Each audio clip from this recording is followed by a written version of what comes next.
Hey guys, welcome back to our YouTube channel Loginate, and in today's video I'm going to guide you through how to fix Banco BPM mobile app not working. So first of all, launch Google Play Store or App Store according to your mobile devices. Once you come here, go to the search option at the bottom right corner. Go to the search bar on top and search for Banco BPM. Tap on the application on top.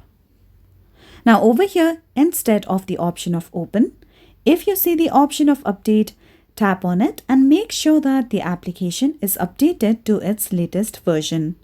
If you update the application, there will be fixation of bug issues and errors of the app. Now another step you could do in order to fix your issue is that open settings on your mobile devices. Once you come to settings, scroll down below and tap on the category of apps. From here, just simply search for UApp. Once you come over here, scroll down below and tap on the option of storage. Now at the bottom right corner, you'll see the option of clear cache.